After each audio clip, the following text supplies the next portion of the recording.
Video ඇමතුම්ද සමග Messenger සේවාවන් රැසකට සහ POTV Go සඳහා නොමිලේ ඩේටා ශ්‍රී ලංකා ටෙලිකොම්.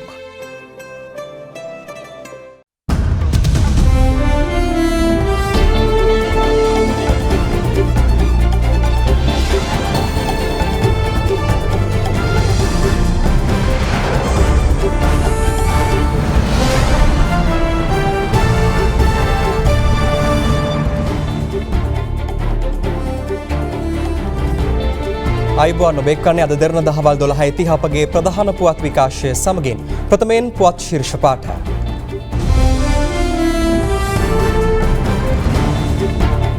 මෙරට COVID-19 වෛරසය ආසාදිතයින් සංඛ්‍යාව 500ය ඉක්මවයි.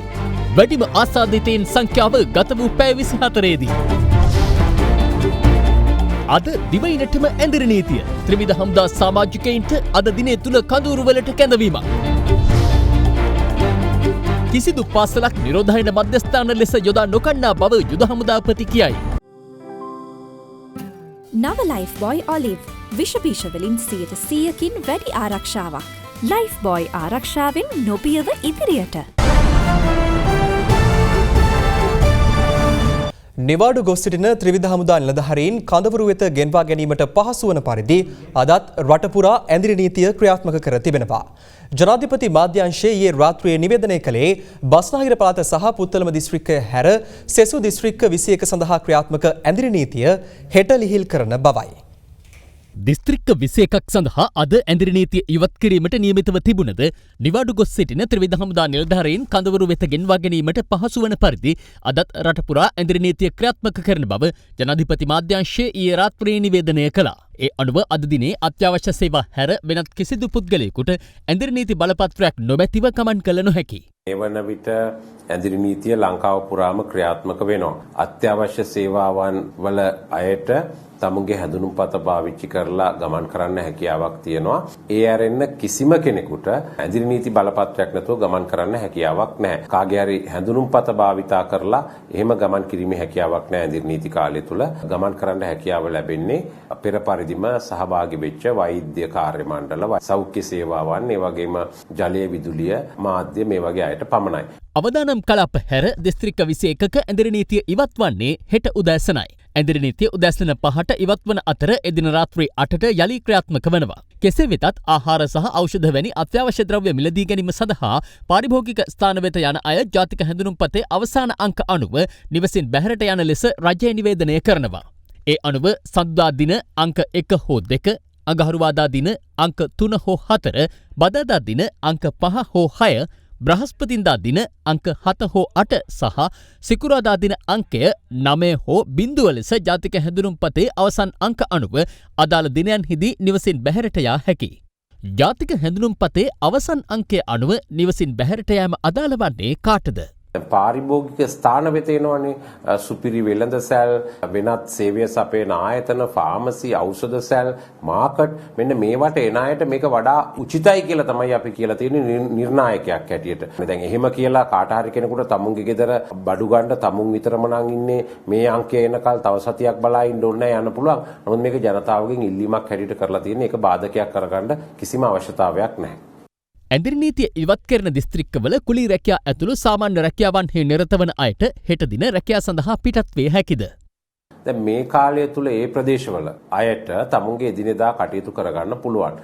රැකියාවට යන්න පුළුවන්. හැඳුනුම්පතේ අංක බලපාන්නේ නැහැ. සමහර අය රජයේ රැකියාව වෙන්න පුළුවන්, පුද්ගලික රැකියාව වෙන්න පුළුවන්. හැබැයි මේ නිර්ණායක වලට ගරු කරන්න ඕනේ. සමහර වෙලාවට කුලී වැඩක් කරන අය ඉන්න පුළුවන්, ත්‍රිරෝද රථ පදවන අය ඉන්න පුළුවන්, ගොවියෝ ඉන්න පුළුවන්, මේසන්වරු ඉන්න පුළුවන්, වඩු වැඩ කරන අය, විදුලි කාර්මික ශිල්පීන්, ඒ වගේම එළවලු කඩයක් පවත්වාගෙන යන අය, ආහාර බක්කියක් හරි කඩයක් හරි පවත්වාගෙන යන අය, හැම කෙනෙකුටම කිසිම ආකාරයක හැඳුනුම්පත බලපාන්නේ නැහැ.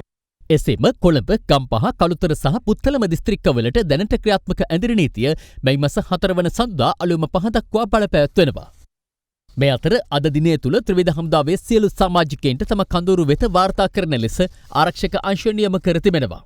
ඔවුන්ට අදාළ කඳවුරු වෙත පැමිණීම සඳහා ප්‍රවාහන පහසුකම් සපයා ඇති අතර එසේ ප්‍රවාහන පහසුකම් සලසාගත නොහැකි සියලු ත්‍රිවිධ හමුදා සමාජිකයින්ට ආසන්නතම කඳවුරු වෙත වාර්තා කරන ලෙසයි යුද හමුදාපති ලෙෆ්ටිනන්ට් ජෙනරාල් ශවේන්ද්‍ර සිල්වා මහතා ඉල්ලා සිටින්නේ. කෙසේ හෝ ඇඳිරි නීතිය යොදවන්න හේතු වුණේ අපි ත්‍රිවිධ හමුදාවේ සියලුම විරෝධාර රණවිරුවන්ට අද දිනේ අවස්ථාව ලබා දීලා තියෙන ඊයේ ඉඳලා අපි ඇත්තටම කිව්වා නිමාඩු ඉන්න සියලු මායවලුන්ට කඳුරු වලට රපෝට්ටු කරන්න කියලා. එතකොට යම් කිසි බියක් තිබෙනවා නම් සමාජයේ හමුදාවල ඉන්න කට්ටියගෙන් යම් කිසි ආසාදනයක් ලක් වෙන්න හැකියාවක් තිබෙයි කියලා ඔවුන් ඒ අනුව මං හිතන්නේ ඒ චකිතෙත් නැති වෙයි ඊට පස්සේ. ඉතින් අපි හැම වෙලාවෙම වැඩ කරන්නේ රටේ ජනතාව ආරක්ෂා කරන්න, රට ආරක්ෂා කරන්න. රටේ යම් කිසි ජනතාවට යම් කිසි අපහසුතාවයක් පේනවා නම් සමාජය තුල නැත්තම් නිමාඩු ඉන්න සොල්දාදුවන් අපේ විරෝධාර රණවිරුවන් මෙසේ ඉන්නවයි කියලා. ඉතින් ඒක නැති කරන්න පුළුවන්කම දේ ඇත්තටම ත්‍රිවිධ හමුදාය කට්ටිය කඳවුරු වල හිටියම ඒ ප්‍රශ්නේ නැති වෙනවා.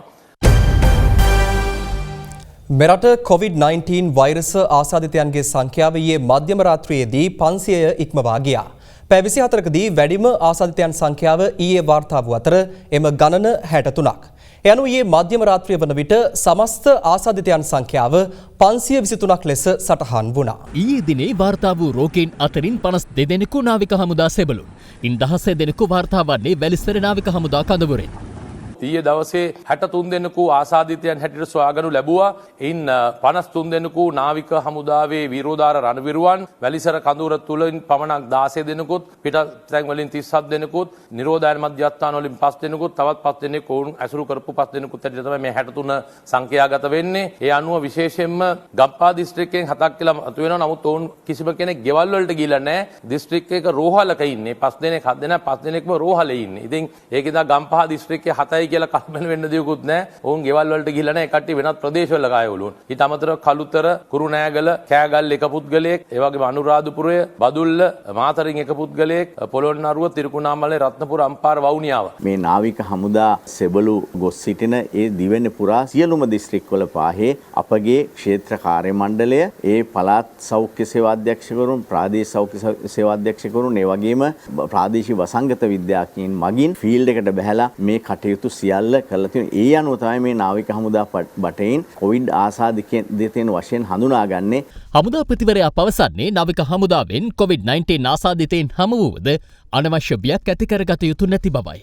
මේක අපි මුළු සමස්ත සමාජයේම නියෝජනය කරන ත්‍රිවිධ හමුදාවක්. රට පුරා ඉන්න පුළුවන් එක පුද්ගලයෙක් හම්බුණා කියලා කලබල වෙන්න දෙයක් නැහැ. අපි ඒක පාලනය කරන්න මේනකොටත් කටයුතු කරලා තිබෙන්නේ. උදාහරණයක් ගත්තොත් අපි ගත්තොත් රත්නපුරේ කීප දෙනෙක් හම්බුණා කියලා මුළු රත්නපුරේටම මේක පැතුරුණාද? නැත්නම් වෙනත් එක ප්‍රදේශයකින් හම්බුණායි කියලා මුළු ඒ ප්‍රදේශෙටම පැතුරුණාද? නෑ. අපි සෞඛ්‍ය ශාස්ත්‍රයේ ත්‍රිවිධ හමුදාව මේ රණවිරුව මහන්සි වෙලා බුද්ධ්‍යංශ වැඩ කරලා කෙසේ හෝ ඒක පාලනය කරගත්තා. ඇයි දැන් එතකොට මේක වෙනත් ක්‍රමයක්ද? නෑ එසේමයි. නමුත් අපිට ඊට වැඩිය පහසු වෙලා තියෙනවා. මොකද අපේ හමුදාවේ රණවිරුවන් අපිට කියනවා ඇත්තට කතාව අපි දන්නවා අනිවාර්යයෙන්ම ඉන්න සංඛ්‍යාවන් කොහෙද හමු වුනේ, කතාව කවුද හමු වුනේ, කතා කරේ කියලා අපි දන්නවා. සමහර දිස්ත්‍රික්කවල එක පුද්ගලයෙක්වත් හම්බුලා තිබ්බේ නෑ මිට ඉස්සෙල්ලා. ඔව්. ඉතින් ඒ වුණාට අපි ඒක යම්කිසි ක්‍රම වේදයකට සැලසුම් සහගතව මෙතෙක්කල් රටේ COVID-19 වළකා ගැනීම, පතුරවා ගැනීමට කටයුතු කරපු අපිට මේ දේට හසුරවා ගැනීමට හැකියාවක් හොඳටම තිබෙනවා. මේ අතර ජාඇල, සුදුවැල්ල සහ කෙසෙල්වත්ත බණ්ඩාරනායක මාවත යන ප්‍රදේශවලින් රෝගීන් වාර්තාවීම මේ වන විට අඩු වී තිබෙනවා. දැන් මේ අවස්ථාව වෙන විට සුදුවැල්ල සහ බණ්ඩාරනායක පුරත් සෑහෙන 90%ක් සතුටුදායක තත්වයකට පත් වෙලා තියෙනවා. මේ අප විසින් කරනු ලබන PCR පරීක්ෂණ මගින් දිගටම මේ ප්‍රදේශවල කරා PCR පරීක්ෂණ. නමුත් දැන් මේ වන විට තාම විරලව තමයි රෝගීන් මේ ප්‍රදේශ දෙකෙන් වාර්තා වෙන්නේ. පසුගිය සඳුදා සිට ගත වූ දින 6ක කාලය තුල ආසාදිතයින් 252 දෙනෙකු හඳුනා ගැනුණා. දෙවැනි රෝගීන් සේදනා වාර්තාවීම දින 20ක් තුළ සිදු වූ අතර තෙවැනි රෝගීන් සේදනා වාර්තාවීමට දින 8ක් ගත වුණා. එමෙන්ම සිව්වැනි රෝගීන් සේදනා දින 4ක් තුළදී වාර්තා වූ අතර අවසන් සේදනා වාර්තාවීමට ගත වූයේ දින 2ක් පමණයි. මේ වන විට පුද්ගලයන් 396ක් රෝහල්ගතව වෛද්‍ය ප්‍රතිකාර ලබනවා. වසංගත රෝග විද්‍යාංශය සඳහන් කළේ මෙරට හඳුනාගත් ආසාදිතයින්ගෙන් 120 දෙනෙකු පූර්ණ සුවය ලබා පිටත්ව ගොස් ඇති බවයි. මේ අතර අද දෙරණ බිග් ෆෝකස් වැඩසටහනට එක්වෙමින් ජාතික බෝවන රෝග විද්‍යායතනයේ කායික රෝග විශේෂඥ වෛද්‍ය ආනන්ද විජයවික්‍රම මහතා COVID-19 වෛරසයේ ව්‍යාප්තිය සම්බන්ධයෙන් අදහස් පළ කළා.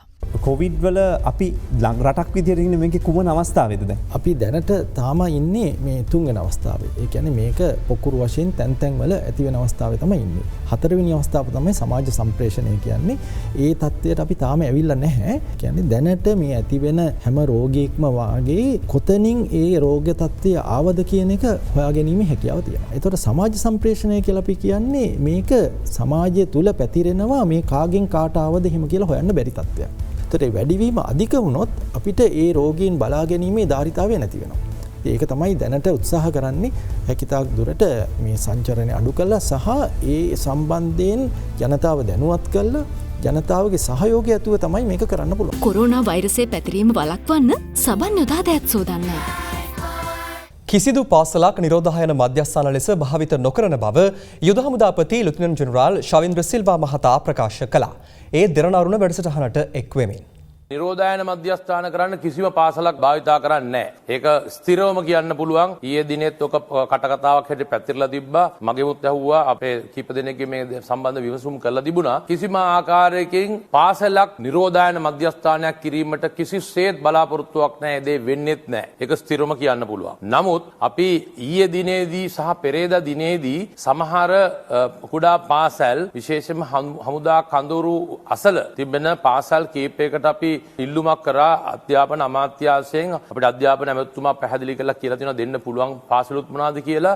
ඒ ඇවිල්ලා දැන් අපේ හමුදාවේ දැන් සියලුම අයලුන් අපි ගෙන්න ගන්න මීට දින දෙකක තුනකට ඉස්සෙල්ලා බලාපොරොත්තු වුණා. එතකොට ඒ බලාපොරොත්තු වුණ අවස්ථාවේදී අපි අධ්‍යාපන අමාත්‍යාංශයෙන් එහෙම ලිපියක් කියලා ඉල්ලීමක් කරනු ලැබුවා. විශේෂයෙන්ම කඳුරු වල එතකොට ඔබ දන්නවා දැන් අපි දුරස්ථභාවය තියාගන්න කියනවා. කඳුරු හදලා තියෙන්නේ ඒ සංඛ්‍යාවකට ඉන්න. දැන් මුළු හමුදාවම කඳුරුවන් පස්සේ කඳුරු ඔක්කොමට ඒ ඉන්න කඳුරු වල සංඛ්‍යාව අඩකට අපිට බස්සන්න වෙනවා. අපිට ඇත්තටම වෙනස් ස්ථාන හොයාගන්න වෙනවා. ඒකින්ද තමයි අපහසු වෙන කුඩා කඳුරු තිබෙනවා නම් අන්න ඒ වගේ අය කඳුරු වලට ඒ අපගේ විරෝධ රණවිරුවන් රඳවා ගන්නට පමණක් අපි සමහර පාසල් ඉල්ල දිනවා. නැවත වතාවක් කියනවා මේවා ඔක්කොම කටකතා අනිසි බියක් ඇති කරගන්න එපා. නිරෝධායන මධ්‍යස්ථාන කියන්නේ මේ පාසලක කිසිසේත් දාන්න බෑ. එහෙම බැරි වුණත් අපිට නැති වුණත් අපි පාසලක් ඒ නිරෝධායන මධ්‍යස්ථානයක් නම් කිසිසේත් කරන්න බලාපොරොත්තුවක් නැහැ. නිෂ්පාදිත දිනය කවදත් අලුත් වටවලතේ අරගන්න. වටවලතේ ශ්‍රී ලංකාවේ තේ එක. විෂබීජ හරණය සඳහා පසුගියදා වසා දැමුණු නාරායන්හිපිට විශේෂිත ආර්ථික මධ්‍යස්ථානය අද උදැසන යලි විවෘත කළා. එමෙන්ම තාවකාලික වසා දැමුණු මැනින් වෙළඳ සංකීර්ණය ලබන 29 වැනිදා සිට යලි තොග වෙළඳාම සඳහා විවෘත කිරීමට මැනින් පොදු වෙළඳ සංගමය තීරණය කර තිබෙනවා. පවතින තත්ත්වය හමුවේ විෂබීජ හරණය සඳහා පසුගියදා වසා දැමුණු නාරහෙම්පිට විශේෂිත ආර්ථික මධ්‍යස්ථානය උදෑසන 6 සිට තොග සහ සිල්ලර වෙළඳාම සඳහා අද යලි විවෘත කෙරුණා. මේ අතර මැණින් පොදු වෙළඳ සංගමය අද මාධ්‍ය හමුවක් පවත්වමින් සඳහන් කළේ ගොවීන්ගේ ඉල්ලීම පරිදි ඉදිරියේදී මැණින් වෙළඳපොළ විවෘත කිරීමට තීරණය කරන බවයි. නැවතත් වෙළඳපොළ විවෘත කිරීම සඳහා කටයුතු සූදානම් කරලා තිනවා 29 දින උදේ පාන්දර 4 සිට පස්වරු 1 දක්වා පමණක් අපේ ව්‍යාපාරික කටයුතු කරන බැවින් වෙනදා ගෙනන තොග ප්‍රමාණය අඩු කර වෙළඳපොළට එළවලු සපයා ගන්නා ලෙස ඉල්ලා සිටිනවා. ඒ වගේම ඉරිදා දින මුළුමනින් වෙළඳපොළ වසා විස බීජ හරණය කිරීම සඳහා කටයුතු සූදානම් කර ඇති බව තවදුරටත් දන්වා සිටිනවා. තොග වෙළඳාම් පමණයි මේ ස්ථානයේ සිදු කරන්නේ. සියලුම ජංගම ව්‍යාපාරිකයන් සඳහා ඇතුළේම සපුරා තහනම් බවට පත් කරනවා. මේ අතර වැලිසර ආර්ථික මධ්‍යස්ථානයේද අද විෂ බීජ හරණයට ලක් කෙරුණා. අද දිනේදී විවෘත කර ඇති මැඩික් කුඹුර වෙළඳ සංකීර්ණයට එළවලු රැගෙනා වෙළඳුන් සියාස්වැන්න අලිව කර ගැනීමට නොහැකිව දැඩි අපහසුතාවට පත් ඇති බව වාර්තා වනවා. අපි බඩු ගෙනල්ලා විකුණ ගන්න විදියක් නැතුව තමයි ඉන්නේ. ආදිසියේ ඊයේ මේම ඇඳි නීතියක් දැම්මේ අපිට. අපි මගට එනකොට තමයි දන්නේ. දැන් එළවලු එම්ම ඉතුරු වෙලා තමයි තියෙන්නේ. අපි හැමදාම එළවලු ගෙනල්ලා මෙන්න යනකොට එතකොට ගොවිය ඔක්කොම අනාතේනේ. පැතිරමින් පවතින COVID-19 වෛරසය පාලනය කිරීමේ අරමුණින් හොරු පතාන ඩිපෝව කැබිතු ගොල්ලෑව පොලිස් විශේෂකාර බලකායේ නිලධාරීන් විසින් අද විෂ බීජ හරණයට ලක් කළා. මෙවන් පසුබිමක පුත්තලම කරබ ක්‍රීඩාංගණය අසල පිහිටි මාර්ග භාතකයේදී කල්පිටිය නගරයට ඇතුළු වන රථවාහන මුදල් අය කර විෂ බීජ හරණයට ලක් කරන බවට වූ පුවතක් වාර්තා වනවා. ලංකාව වටේම යනවා.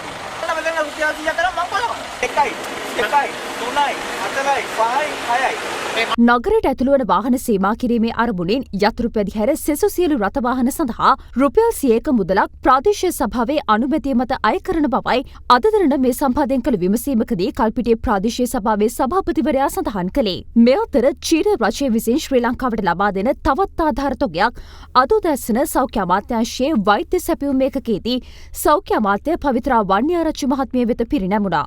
චීනය කියන්නේ ලෝකයේ බලවත් රාජ්‍යයක්. ඒ වගේම අපේ රටට උදව් කරපු සාම්ප්‍රදායික මිතුරෙක්. මේ දෙවෙනි වතාවට චීන රාජ්‍ය අපේ රටට ආධාර ලබා දෙනු ලැබුවේ. රටක් විදියට මේ රෝගය මර්ධනය කිරීම සඳහා දැඩි අධිෂ්ඨානශීලීව කටයුතු කරන මේ මොහොතේ චීන රජය අපට කරන ලද මේ උපකාරවලට අපි අපේ ගෞරවයත් සූතියක් පුද කරනවා.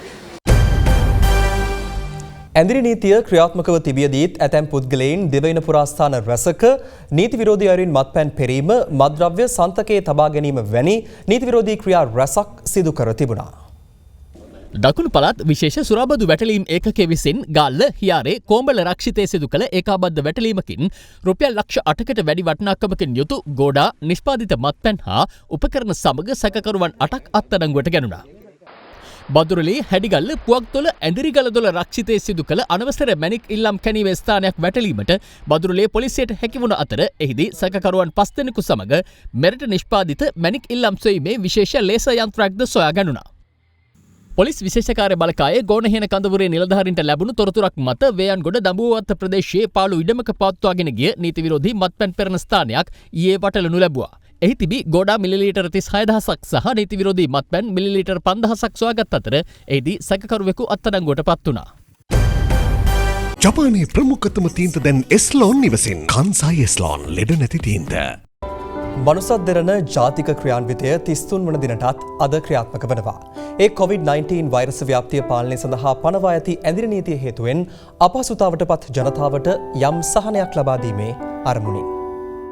දිවයින පුරා පනවා ඇති ඇඳිරි නීතිය හේතුවෙන් දෛනික කටයුතු සිදු කර ගැනීමට නොහැකිව අසරණ වූ ජනතාව සඳහා සරණක් වෙමින් ඔවුන්ට අත්‍යවශ්‍ය ආහාර ද්‍රව්‍ය බෙදා දීමේ වැඩපිළිවෙල මනුසත් දෙරණ සහ ඩයලොග් ආයතනය එක්ව ආරම්භ කළා. ඒ අනුව විහාරස්ථාන සහ දේවස්ථාන සම්බන්ධ කරගනිමින් ක්‍රියාත්මක වැඩසටහනට බන්ධනාගාර පුනරුත්ථාපන කොමසාරිස්වරයා සහ වැලිකඩ බන්ධනාගාර කාර්ය මණ්ඩලයෙන්ද හිමිවන්නේ සුවිශේෂී සහායක්. මේ වන විට දිවයින පුරා විහාරස්ථාන කතෝලික මෙන්ම මුස්ලිම් දේවස්ථාන ළමා සහ වැඩිහිටි නිවාස 3250කට අධික සංඛ්‍යාවක වේලි ආහාර ද්‍රව්‍ය පාර්සල් 46000කට අධික සංඛ්‍යාවක් බෙදා දී තිබෙනවා.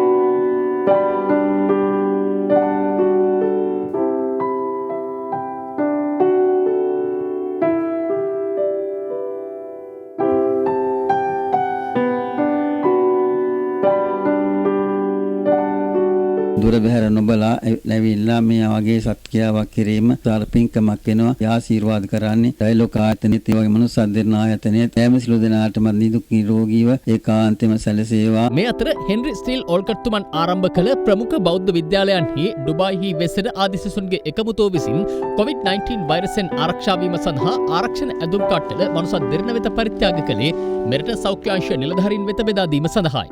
මං ස්තුතිවන්ත වෙනවා එක්සත් අරාබි එමිරාජ්‍යයේ වාසය කරන ඕල්කට් ආදි සිසුන්ගේ එකමුතුවට. අපි ඇත්තටම සන්තෝෂ වෙනවා. ඒ වගේම අපි තාමත් භාග්‍යයක් කොට සලකනවා මනුසත් දෙරණ හරහා මෙම ව්‍යාපෘතිය මගින් අපේ රටේ අවශ්‍ය සියලුම දෙනාට සෙතක් සැලසීමට අපිට හැකියාව ලැබීම ගැන.